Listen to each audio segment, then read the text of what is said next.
நம்முடைய தியானத்திற்கென்று நாம் தெரிந்து கொள்ளுகிற வேத பகுதிகள் இன்றைக்கு ஆண்டவர் நமக்கு வாக்கு பண்ணியிருக்கிறார்.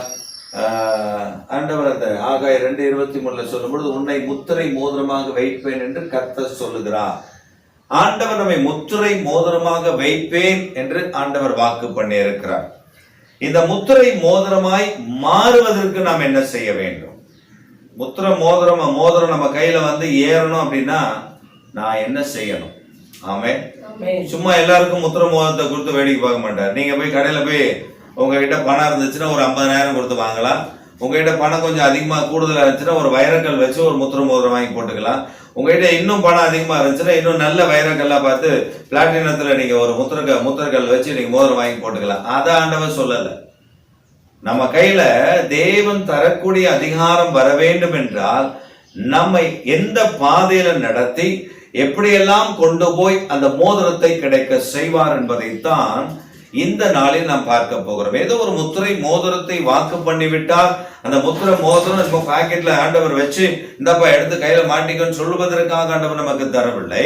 ஒரு முத்திரை மோதிரம் என்பது ஒரு விசேஷித்த அதிகாரத்தை கர்த்தர் தருகிறார். அந்த அதிகாரத்திற்கு பாத்திரமானாய் மாற வேண்டும் என்றால் சில கட்டுப்பாடுகள் இருக்கிறது, விதிமுறைகள் இருக்கிறது. தேவனுடைய வாக்குத்தத்தம் எல்லாமே விதிமுறைக்கு உட்பட்டது. ஆண்டவர் சொல்லுகிற என் கற்பனைகளை கை கொண்டு அவைகளை நடப்பாய் என்றால் நான் உன்னை விட்டு விலகுவதும் இல்லை, உன்னை கைவிடுவதும் இல்லை. நான் உனக்கு கட்டளையிட்ட யாவையும் கை கொண்டு அவைகளின்படி நடப்பாய் என்றால் உலகத்தின் முடிவு பரியந்தும் சகல நாட்கள் நான் உன்னோடனே கூட இருக்கிறேன் என்று வாக்கு பண்ணி இருக்கிறார். சில கட்டுப்பாடுகள் உண்டு அவைகளுக்கு. ஆமென். அவைகள் என்ன? எப்படியெல்லாம் ஆண்டவர் நடத்தினார்? அந்த முத்திரை மோதிரத்தை கிடைக்க செய்வதற்கு அந்த ஒவ்வொரு பரிசுத்தவான்களையும் ஒவ்வொரு தேவ பிள்ளைகளையும் ஆண்டவர் எப்படி நடத்தினார் என்பதைத்தான் இன்றைக்கு நாம் பார்க்க போகிறோம். How he leads his people to get that signet for his glory. ஆண்டவருடைய மகிமைக்காக அதை செய்வதற்கு ஆண்டவர் எப்படி அதை அனுமதித்தார் என்பதை இன்றைக்கு நாம் தியானிக்க போகிறோம். ஆதியாகமத்தின் புஸ்தகம் 37வது அதிகாரம். ஆதியாகமத்தின் புஸ்தகம் 37வது அதிகாரம் 1வது வசனத்திலிருந்து சில வசனங்களை வாசிங்க பார்ப்போம். ஆதியாகமம் 37 1லிருந்து சில வசனங்கள். யாக்கோபு தன் தகப்பன் தங்கியிருந்த கானான் தேசத்திலே குடியிருந்தான். யாக்கோபுடைய சந்ததியின் வரலாறு. யோசேப்பு 17 வயதிலே தன் சகோதரர்களுடனே ஆடுகளை மேய்த்துக் கொண்டிருந்தான். அந்த இளைஞன் பில்கால் சில்பால் என்னும் தன் தகப்பனுடைய மறுமனையாட்டிகளின் குமாரரோடு இருந்து அவர்களுடைய துன்மார்க்கத்தை தன் தகப்பனுக்கு சொல்லி வருவான். இஸ்ரவேலின் முதிர் வயதிலே யோசேப்பு தனக்கு பிறந்தபடியினால் இஸ்ரவேல் தன் குமாரர் எல்லாரிலும் அவனை அதிகமாய் நேசித்து அவனுக்கு பலவர்ணமான அங்கியை செய்வித்தான். பாருங்க, அவனுக்கு ஒரு நல்ல பலவர்ண அங்கி யார் போடுவாங்கன்னா ராஜகுமாரர்கள் போடுவார்கள். நமக்கு தெரிஞ்சிருக்கணும். ஏன்னா வேதத்தை வாசிங்கன்னா மீகால் பலவர்ண அங்கியை போட்டிருந்தால் அவள் தாவீதின் குமாரத்தியாய் இருந்தாள். ஆமென். அப்ப இங்க ஆண்டவர் சொல்றது பலவர்ண அங்கி அவனுக்கு தந்தது. என்னுடைய குமாரன் விசேஷமானவன், இஸ் லைக் எ கிங் அப்படி என்பதை உறுதிப்படுத்துவதற்கு அவன் போடுகிறான். வாசிங்க. அவனுடைய சகோதரர் எல்லாரிலும் அவனை தங்கள் தகப்பன் அதிகமாய் நேசிக்கிறதை அவன் சகோதரர்கள் கண்டபோது அவனோட பட்சமாய் பேசாமல் அவனை பகைத்தார்கள். சகோதரர்கள் பட்சமாய் பேசல. ஏன்? தன் தகப்பன் அவனை நேசிக்கிறான். தன் தகப்பனோடு அவன் நேசத்தை வைத்திருக்கிறான். போதும், தன் தகப்பனோடு அந்த நேசத்தை வைத்திருக்கிறான் என்பதை தன் சகோதரர்கள் கண்ட பொழுது அவனோடு பட்சமாய் பேசவில்லை, மாறாக ஒன்று செய்தார்கள். இவன் தம் துன்மார்க்கத்தை எல்லாம் தெரிய பண்ணுகிறார், தீமையானவைகள் எல்லாம் சொல்லிவிடுகிறார். அதனால் இவனை நாம் எப்படியாகிலும் இந்த காரியத்துல அவனை பகைக்க ஆரம்பித்து விட்டார்கள். இந்த பகைக்கிற இந்த சூழ்நிலையில முதலாவது ஒரு சொப்பனம் அவனுக்கு வருகிறது. அந்த சொப்பனத்தில் இவன் சொல்லுகிறான், நான் ஒரு வயல்வெளியில் இருக்கிறேன். அந்த வயல் நிலத்துல அரிக்கட்டுகளை நாம் அறுத்து கொண்டிருக்கிறோம். நாம் எல்லாரும் அறுத்து கொண்டிருக்கிறோம். ஆனால் என்னுடைய அரிக்கட்டு நேராக நிற்கிறது, உங்களுடைய அரிக்கட்டெல்லாம் என் அரிக்கட்டை சுற்றிலும் அது கவிழ்ந்து கிடக்கிறது என்பதாக அவன் சொன்னான். அப்பொழுது அவருடைய சகோதரர்கள் அவனுக்கு சொன்னார்கள், அப்பொழுது நாங்கள் உன்னை வணங்குவோமோ என்று சொல்லி அவனை கடிந்து கொண்டார்கள். பின்பு அவனுக்கு ஒரு சொப்பனம் உண்டானது. அதுல சூரிய சந்திர நட்சத்திரங்கள் 11 நட்சத்திரங்கள் என்னை வணங்குகிறது, சூரியனும் வந்து வணங்குகிறது, சந்திரனும் வந்து வணங்குகிறது என்று சொல்லி ஒரு சொப்பனத்தை கண்டு அந்த சொப்பனத்தையும் தன்னுடைய சகோதரர்களுக்கு தன் தகப்பனுக்கும் அறிவித்த பொழுது தகப்பன் அவனை கடிந்து கொண்டான். நானும் உன் தாயும் உன் சகோதரன் உன்னை வணங்குவோமோ என்று சொல்லி கேட்டான். தேவன் ஒரு மனிதனை ஆசீர்வதிக்க வேண்டும் என்று சொல்லி திட்டம் வைத்த பொழுது அந்த மனிதனை குறித்ததான முழு காரியங்களையும் முன்பாகவே வெளிப்படுத்தி விடுகிறார். அவர் சொல்லிக் கொடுக்கிறார், என் மகனை என் மகளை நான் இப்படி ஆசீர்வதிக்க விரும்புகிறேன், இப்படி நடத்த விரும்புகிறேன் என்று. ஆனால் பாதை, அப்படிப்பட்ட மனிதனுடைய பாதை மிக கடினமாகத்தான் இருக்கும், லகுவாக இருக்காது. இயேசு கிறிஸ்துவை குறித்து இயேசு இந்த பூமியில வந்து எனக்காக தம்முடைய ஜீவனை கொடுக்க வேண்டும் என்று சொல்லி மனு குலத்தை மீட்டுக் கொள்வதற்காக அவர் மரிக்க வேண்டும் என்ற திட்டத்தை ஆண்டவர் தந்த பொழுது பிசாசத்தை செய்வதற்கு பல தடைகளை விதித்தான். ஆனால் தேவனுடைய திட்டம் நிறைவேறினது. இப்ப நீங்க பாத்தீங்கன்னா இவன் செல்ல குமாரனாய் தன் தகப்பனுடைய கரத்துல வளர்ந்து கொண்டு வருகிறவன். இப்ப தகப்பன் சொல்றான், உன் சகோதரர்கள் ஆடு மேய்க்க போயிருக்கிறாங்க, அவர்கள் நலம் விசாரித்து வா. நீ ஆடு மேய்க்க போக வேண்டாம். You just go and have the peace, whether they are in peace or not. அவர்கள் சமாதானத்தோடு இருக்கிறார்களா இல்லையா என்பதை எனக்கு அறிவிக்க வா என்று சொன்னார். இவன் போய் தன் சகோதரர்களை கண்டபொழுது அவர்கள் சொன்னார்கள், சொப்பனக்காரன் வந்து விட்டான், இவன் சொப்பனம் எப்படி பலிக்கும் என்று பார்ப்போம். ஒரு தீமை, அவனை கொன்று போட நினைத்தார்கள். When God had a plan for you, but people arise against you because they don't want to let you to do the God's will in your life. ஆண்டவருடைய சித்தத்தை உன் வாழ்க்கையில செய்யக்கூடாதபடி தடை செய்வதற்கு சிலர் எழும்பத்தான் செய்வார்கள். எழும்புகிறவர்களை குறித்து கவலை இல்லை, but we have to go through that path by the grace of our Lord, because He is the one who called us, He is the one who anointed us, He is the one who gave vision for us, He is the one He had planned for us to do His will in His vineyard.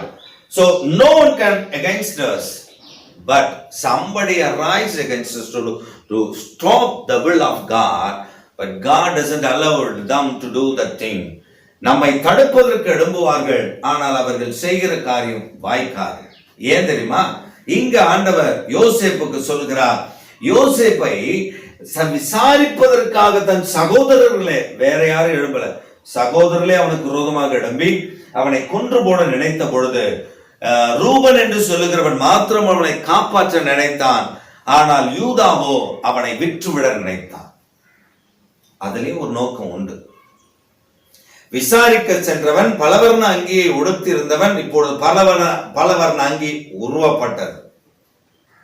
இந்த பலவர்ண அங்கியை பிடிக்கிட்டாங்க. எப்படி இருந்திருப்பான்னு யோசிப்பாரு.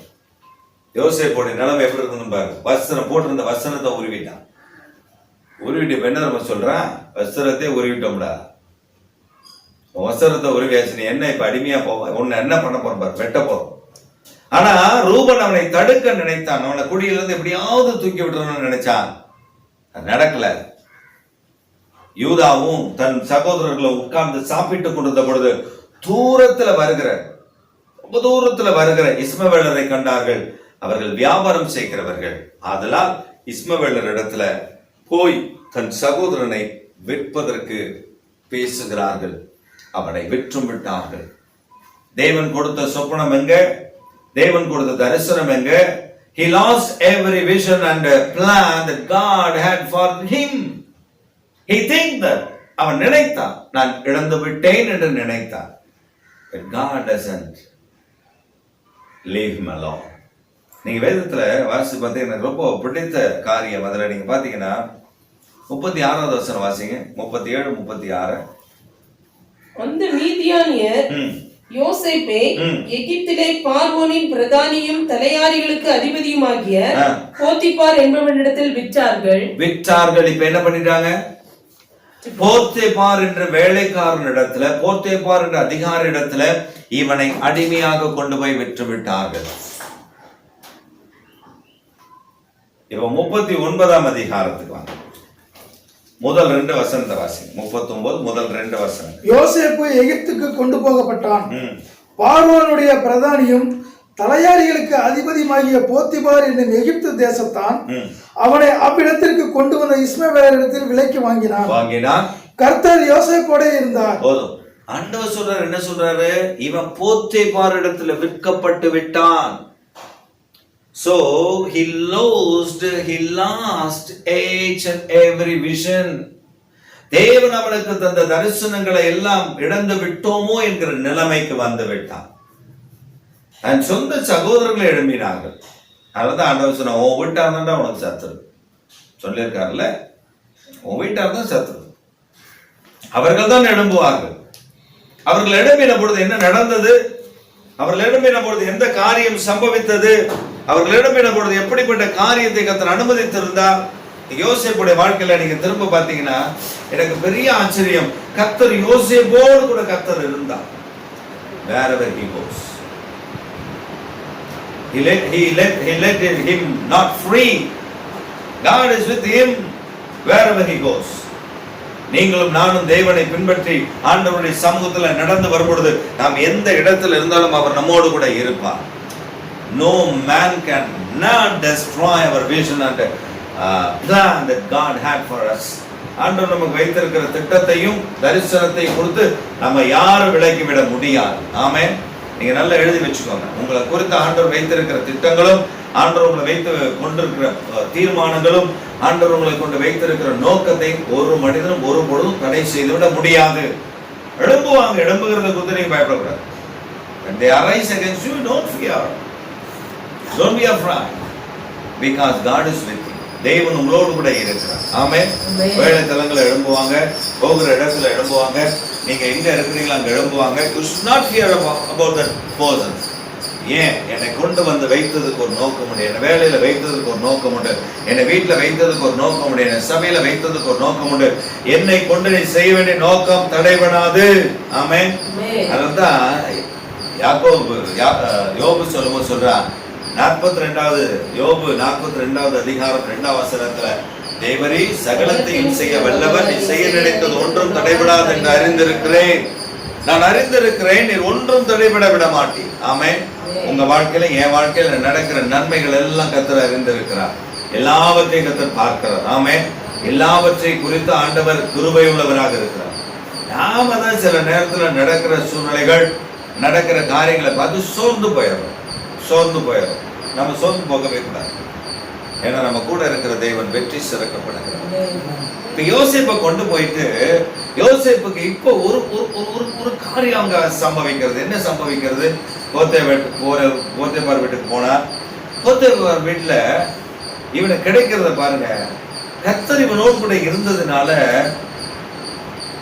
4ஆம் வசனம் 3ஆம் வசனம் வாசிங்க. கர்த்தர் அவனோட இருக்கிறார் என்றும் அவன் செய்கிற யாவையும் கர்த்தர் வாய்க்க பண்ணுகிறார் என்றும் அவன் எஜமான் கண்டு, எஜமான் பார்க்கிறான். God is with him.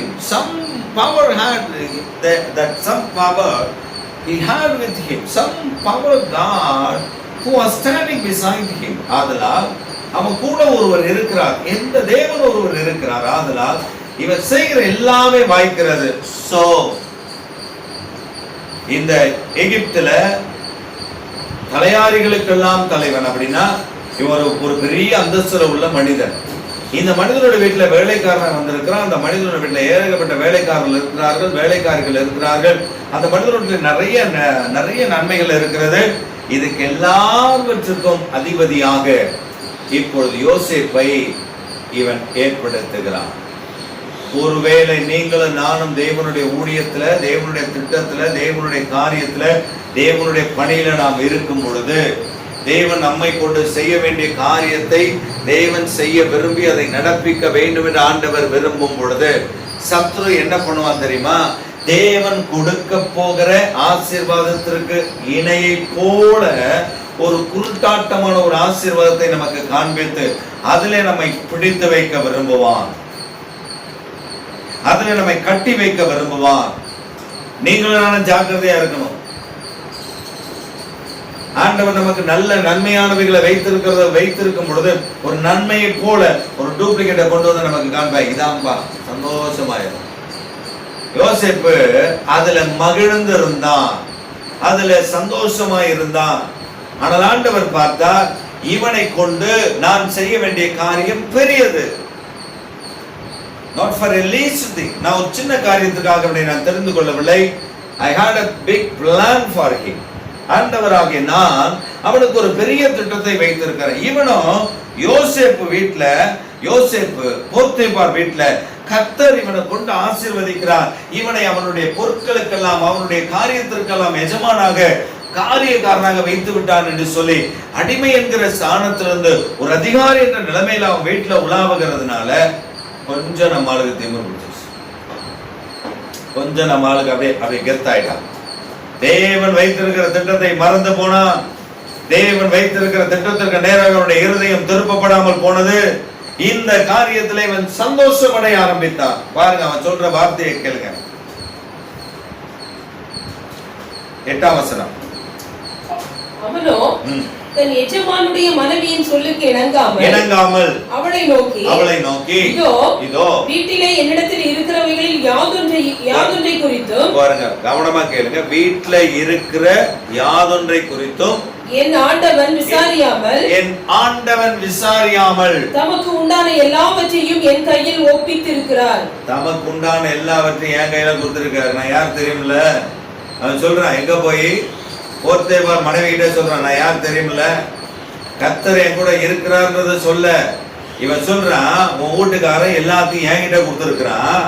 கர்த்தர் என் கூட இருந்ததுனால உன் வீட்டுக்காரர் எல்லாத்தையும் கொடுத்திருந்தான்னு சொன்னாலும் ஆண்டவர் சந்தோஷப்பட்டிருப்பாரு. இவன் சொல்றான், ஏன் திறமை, ஏன் தாளந்து, என்னுடைய காரியம் இவைகள் நிமித்தம் இது எனக்கு அருளப்பட்டிருக்கிறது. வாசிங்க கேட.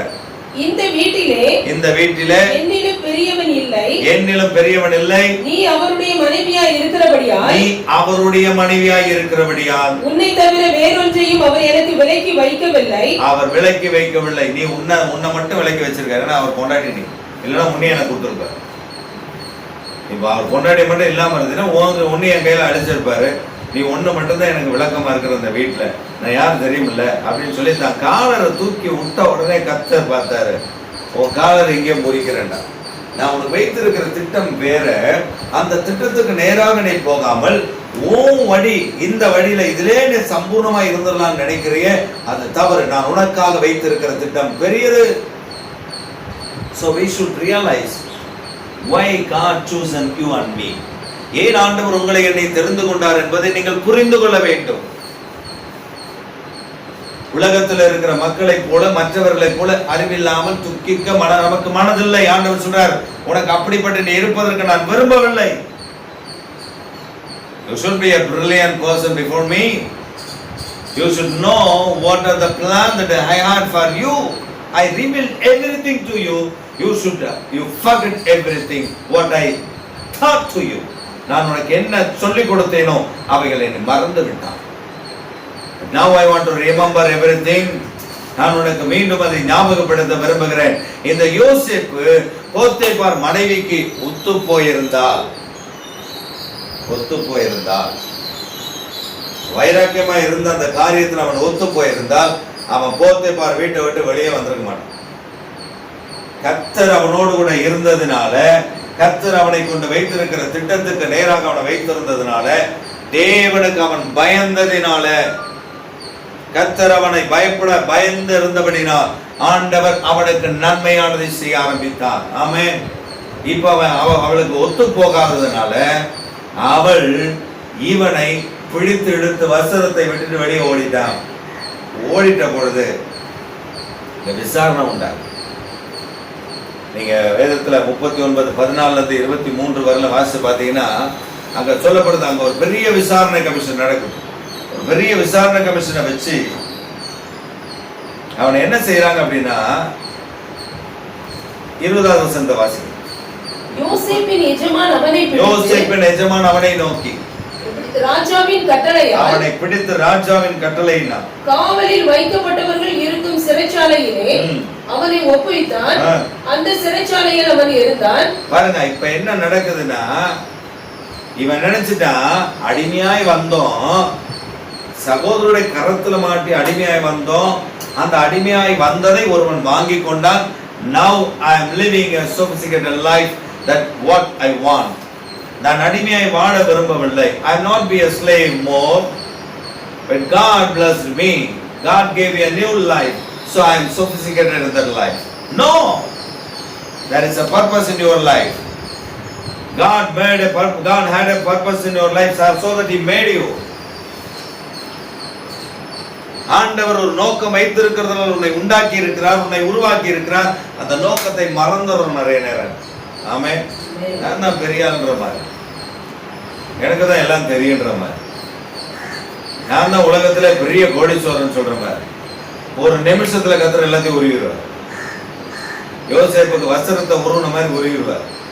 ஆனால் தேவ திட்டம் ஒருத்தனாலும் உருவ முடியாது. ஆமே, வஸ்திரம் உருவினாலும் ஒருத்தனாலும் தேவ திட்டத்தை என்ன பண்ண முடியாது, தொட முடியாது.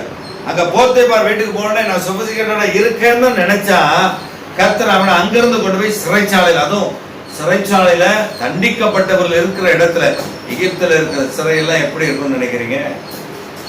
கைய கால நீட்டி போட்டு உட்கார கூட முடியாத சிறைச்சாலையா இருக்கும். அந்த சிறைச்சாலையில யோசேப்பை கொண்டு போய் உள்ள அடைக்கப்பட்டிருந்தான். ஆனா கீழே சொல்ற கர்த்தரோ யோசேப்போடு இருந்து அவன் மேல் கிருபை வைத்து, அவன மேல கிருபை வச்சதுனால சிறைச்சாலை தலைவனுடைய தயவு கிடைக்க பண்ணினான். ஆமென். அங்க கொண்டு போனால் ஆண்டவர் சும்மா இல்லை. நம்ம பையன் சுதந்திரக்கூடாது, இவனை அடிமையா இருந்தா ஒரு வீட்டுல நல்ல சாப்பாடு சாப்பிட்டு நல்ல ராஜா மாதிரி சுத்தி வந்தா, இப்ப அடிமையா தூக்கி போட்டோன்னே கப்பங்கூடும் கஞ்சும் தான் கிடைக்கும், அது கூட கிடைக்கிறது கஷ்டம். இப்ப சிறைச்சாலை தலைவனுடைய கண்கள்ல தயவு கிடைச்சது, தயவு கிடைச்ச உடனே இவனுக்கு ஒரு போஸ்டிங் கொடுக்குறாங்க. யோசேப்பு என்ன போஸ்டிங் தெரியுமா? சிறைச்சாலையில விசாரிக்கிறவனாய் மாறி. சிறைச்சாலையில இருக்கிறவங்கள என்ன பண்ணணும்?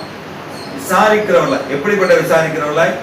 ராஜாவினுடைய கைதிகள் வந்து அங்கே இருக்கிறவர்களை இவன் கருத்தாய் விசாரிக்கிறவனாய் இருந்தான். கீழே வாசி பாத்தீங்கன்னா, சிறைச்சாலை தலைவன் சிறைச்சாலையில் வைக்கப்பட்ட யாவரையும் யோசேப்பு கையில ஒப்புவித்தான்.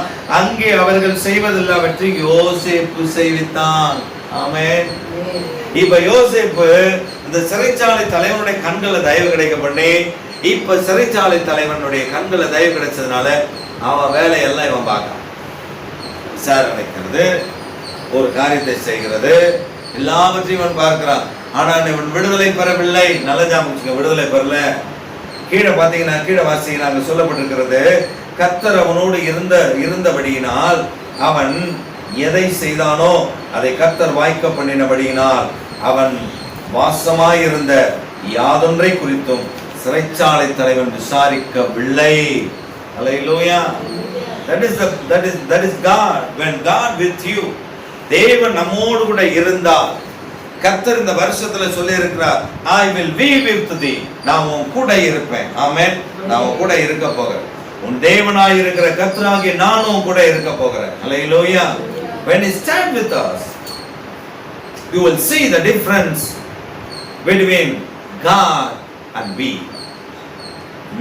நாம் என்று சொல்லுகிற மனிதர்கள் நம்மோடு கூட இருப்பதற்கும் தேவன் என்று சொல்லுகிற தேவ குமாரன் நம்மோடு கூட இருப்பதற்கும் வித்தியாசம் உண்டு. ஆமென். எந்த இடத்துல போனாலும் நம்ம தலையை உயர்த்தி விடுகிறவர். நீங்க பாத்தீங்கன்னா, இந்த யோசேப்புடைய வாழ்க்கையில ஆண்டவர் அவனை ஆசீர்வதிக்க ஆரம்பித்ததை அப்படியே நீங்க படம் பிடித்து பார்க்கலாம். 40வது அதிகாரத்துல சொல்லப்பட்டிருக்கிறது, சிறைச்சாலையில 2 பிரதானிகள் வருகிறார்கள். ஒருவன் அதாவது சமையல்காரன், பட்லர் ஒருத்தன் வரான், இன்னொருத்தன் ஜூஸ் மேக்கர் ஒருத்தன் வரான். 2 பேர் வருகிறார்கள். சமையல் கலைஞர்ல வல்லுநர்கள் 2 வல்லுநர்கள் வரான். ஒரு வல்லுநர் என்ன பண்ணியிருக்கான், பிரெட்ல மருந்தை கலந்து ராஜாவை காலி பண்ணிடலாம்னு நினைச்சிருக்கான். ஒருத்தவன் ஜூஸ்ல கலந்து கொடுத்துடலான்னு ஐடியா போட்டிருக்கான். ஜூஸ்ல கலந்து கொடுக்கணும்னு சொன்னவன் நான் செய்ய மாட்டேன்னு சொல்லிட்டான். அப்பத்துல கலந்து கொடுக்கணும்னவன் நான் செய்ய ரெடியா இருக்கிறேன்னு சொல்லி அதுக்கெல்லாம் பணத்தை வாங்கினதுனால ராஜா கண்டுபிடிச்சு 2 பேரையும் சிறைக்கு அனுப்பிட்டார். இந்த 2 பயப்பிள்ளைகள் தான் எனக்கு சோறு போட்டோன்னு இவனை தான் ஏதாவது பண்ணிருப்பான்னு அனுப்பிட்டார். இப்ப இவனுக்கு சிறைச்சாலை வந்த பொழுது இவனை விசாரிப்பதற்கு யோசேப்பை அந்த சிறைச்சாலை தலைவன் ஏற்படுத்துகிறான். நீ போப்பா, அவன் போய் பார்த்துக்கோ. இவன் வந்து பார்த்த பொழுது அவர்கள் சோகமா இருந்தவர்கள் சொப்பனம் கண்டிருந்தவர்களை பார்த்து இவன் சொல்றான், ஏன்பா சோகமா இருக்கிறேன், சொப்பனத்தை சொல்லுங்க, நான் வேணா விளக்கம் சொல்றேன், ஏன்னா கர்த்தர் என் கூட இருக்கிறார். அவன் சொன்னான். அப்ப சொல்றான், என் கூட இருக்கிற தேவன் அதை உங்களுக்கு வாய்ப்பு. இவன் சொப்பனங்களுக்கு அர்த்தத்தை சொல்லும் பொழுது அர்த்தத்தை அந்த பாருங்க, எபிரேய தேசத்திலிருந்து களவாய் கொண்டு வரப்பட்டு, நீங்க கீழே வாசிக்கும் பொழுது அங்க சொல்லப்பட்டிருக்கோம். 41ஆம் அதிகாரம்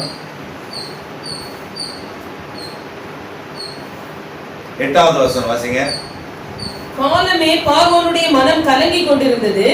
அப்பொழுது அவன் எகிப்தில் உள்ள 48 வாசிங்க.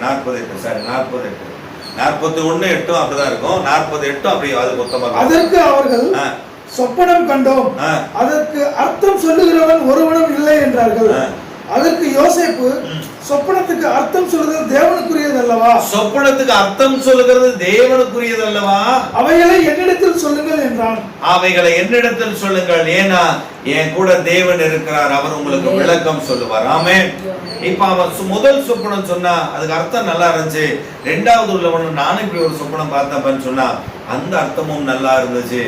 இப்ப யோசேப்பு அவன் சொல்றான், நீ வாழ்வடையும் பொழுது திருட்டளவா நான் கொண்டு வரப்பட்டுட்டேன், நான் போத்திபார் வீட்டுல இருந்த வாழ்க்கையே போதும்னு நினைச்சேன், ஆண்டவர் அதை விரும்பல, என்னை வெளியில திருப்பி விட்டாரு, இப்ப நான் இருக்கேன், என்னை எப்படியாவது அந்த ஜெயில இருந்து என்னை விடுவிச்சு என்னை வெளியில அனுப்பி விட்டுருங்க. ஏன்னா சிறைச்சாலை தலைவனுடைய கண்கள்ல வேற எனக்கு தயவு கிடைச்சிருச்சு, அவன் இனி என்னை வெளியே அனுப்ப மாட்டான், அவன் என்ன ஒரு ஆள் நல்ல அடிமை சிக்கிட்டான்னு சொல்லி வச்சுக்கிட்டான், என்னை வெளில அனுப்பி விட்டுருங்க, நான் என் ஊர்ல போய் எங்க அப்பா கிட்ட போய் நான் தங்கிக்கிறேன். ஏன்னா இவன் அப்படி கெஞ்சுகிறான்.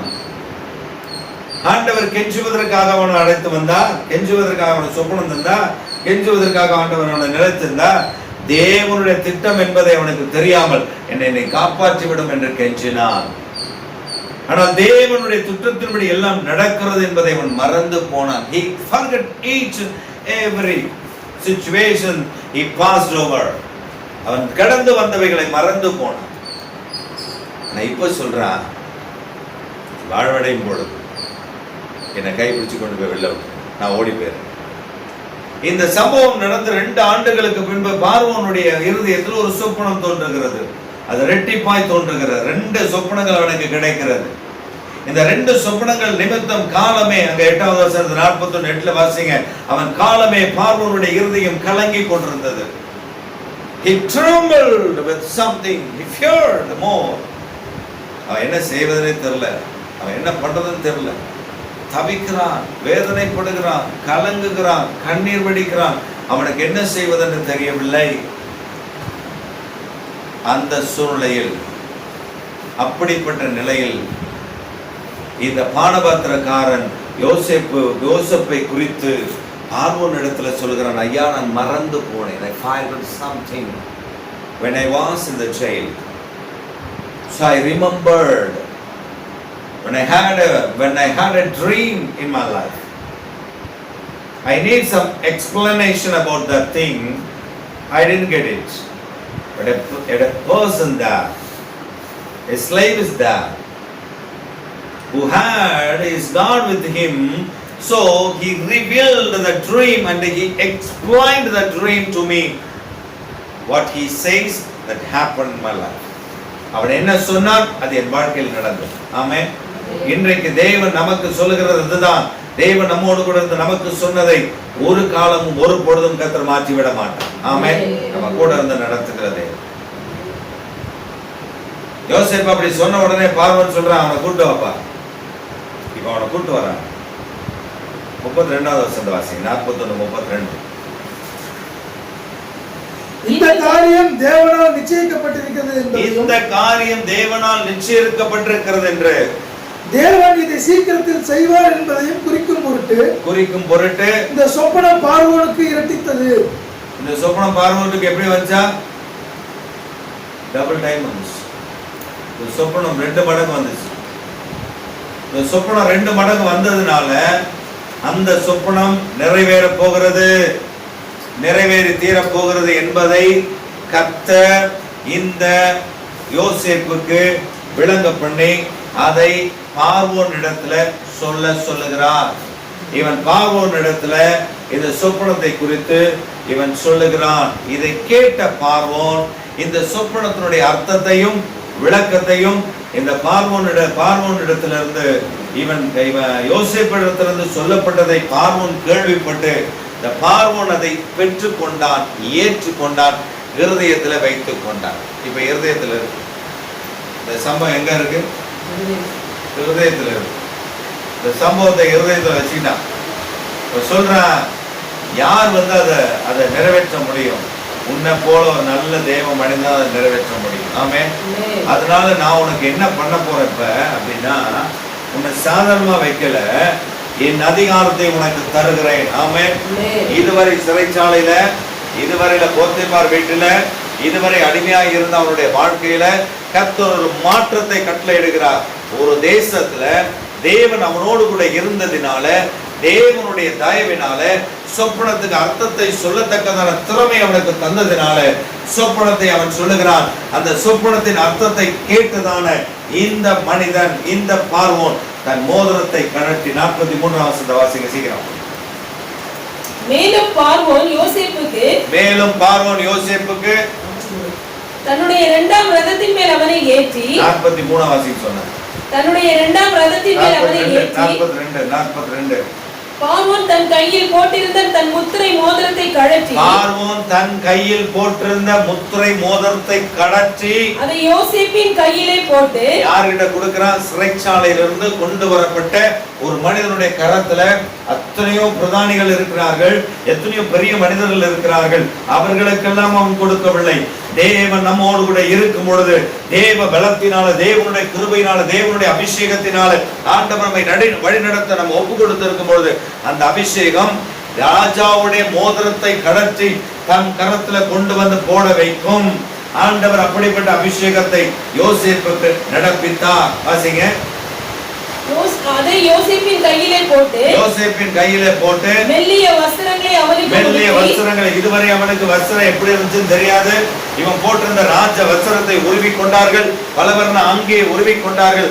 அடிமை வஸ்திரத்தை உடுத்திருந்தான், சிறைச்சாலையில இருக்கக்கூடியவன் உடுத்த வேண்டிய வஸ்திரத்தை உடுத்திருந்தான். ஆண்டவர் அவைகள் எல்லாம் நீக்கிவிட்டு ஒரு மெல்லிய வஸ்திரத்தை உடுத்து விட்டு இப்பொழுது சொல்லுகிறார், இவனை தொண்டனிட்டு பணியுங்கள் என்று சொல்லி தன் 2ஆம் ரதமாகிய அவனுடைய ரதத்தின் மேல் பார்வோன் யோசேப்பை ஏற்றி அங்கே அறிவிக்கிறார், இவனை தொண்டனிட்டு பணியுங்கள், எல்லாரும் பணியுங்கள். இவன் பேச்சு கேட்காமல் வலது கையாவது வலது காலாவது அசைக்க கூடாது. ஆமென். What a great privilege that God gave unto Joseph. மோதிரத்தை கொடுத்த உடனே அதிகாரம் வந்துருச்சு. மோதிரம் போட்ட உடனே ஆண்டவர் அதிகாரம் வந்துருச்சு. ஒரு புருஷன் மனைவிக்கு மோதிரம் போட்ட உடனே உரிமை மனைவி மேல வந்துடும். ஒரு மனைவி புருஷன் மேல மோதிரம் போட்ட உடனே உரிமை வந்துடும். சில என்கேஜ்மெண்ட்ல மோதிரத்தை மாத்திக்குவான். பைபிள் அப்படி எங்கேயுமே கிடையாது. திருமண ஒப்பந்தத்துல தான் மோதிரம் மாற்றணும். திருமண ஒப்பந்தத்துல கிறிஸ்தவர்கள் முறைப்படி அது மோதிரம் மாற்றப்படுகிறது. ஒருத்தர் வருஷம் கல்யாண நாள் வரும்போது மோதிரம் மாத்திக்குவார். பொண்டாட்டியா வரும். நான் சொல்றேன், பொண்டாட்டியை மாத்தாம இருந்தே அதெல்லாம் சந்தோஷம். வருஷம் செஞ்சு வச்சிருப்பாரு 2 மோதிரம். இந்த வருஷம் என் பொண்டாட்டி நானும் மாத்திக்குவோம். அடுத்த வருஷம் பாத்தீங்கன்னா அந்த மோதிரம் கையில இருக்காது, அடமானத்துக்கு போயிடும். அப்ப அடுத்த வருஷம் வேற மோதிரம் கிடைக்குது, மாத்திக்கிட்ட ஆளை மாத்தான் பார்ப்போம். ஒப்பந்தம்னா என்ன? வாழ்நாள் முழுவதும் இவதான் எனக்கு மனைவி, இவதான் என் கணவன்ற ஒப்பந்தம். யோசேப்புக்கு ஆண்டவர் கொடுத்த ஒப்பந்தம் என்ன? முத்திர மோதிரம் பார்வோனுடைய கரத்திலிருந்து வாங்கி போட்டதிலிருந்து அவன் எகிப்துல அதிபதியாக நிலை நின்றான். ஆமென். அவன் எகிப்துல அதிபதியாக நிலை நின்றது மாத்திரமல்ல, அவன் தனக்காக அல்ல, தன் குடும்பத்திற்காகவும் ஏழை ஜனங்களுக்காகவும் வியாதி உள்ளவர்களுக்காகவும் அவர்கள் பாதிக்கப்படக்கூடாது, பஞ்சத்துல செத்து போய்விடக் கூடாது என்று உலக நாடுகளுக்காகவும் அவனை கர்த்தர் ஏற்படுத்தி வைத்திருந்தார். அவனை பார்க்கிறவர்கள் எல்லாம் பணிந்தார்கள். இவங்க அண்ணன் தம்பியும் அங்க சோறு கிடைக்குதுன்னு வந்தான். அவனும் சாஷ்டாங்கமா உழுந்து வணங்குறான். யோசேப்புக்கு மட்டும்தான் தெரியும் இவெல்லாம் நம்மாளுன்னு. கர்த்தர் உன்னை உயர்த்தினால் எந்த மனிதன், எந்த மனுஷி உனக்கு விரோதமா எழுப்பினார்களோ அவர்கள் உன்னை பணிய வைப்பார். நான் சொல்லுங்க, வேதம் தெளிவாய் சொல்லுகிறது. ஏதோ நான் சொல்றேன்னு சொல்லி நினைச்சுக்காதீங்க. ஏசாயா தீர்க்கதரிசன புஸ்தகம் 60வது அதிகாரத்தை என் கூட திருப்புங்க. 60வது அதிகாரத்தை என் கூட நல்லா திருப்பிக்கோங்க. நீங்க நான் வேதத்தை உங்களுக்கு நான் கற்றுக் கொடுக்க விரும்புகிறேன். நீங்க வேதத்தை நல்லா வாசிச்சாதான் உங்களுக்கு புரியும். ஆண்டவர் நம்ம கூட இருக்கும்போது ஒரு மனிதன் எதிர்த்து நிற்க முடியாது. அப்படியே அவர்கள் எதிர்த்து நின்றாலும் அவர்களை பணிய பண்ணுவார். 14ஆம் வசனம், 60ஆவது அதிகாரம் 14ஆம் வசனம்.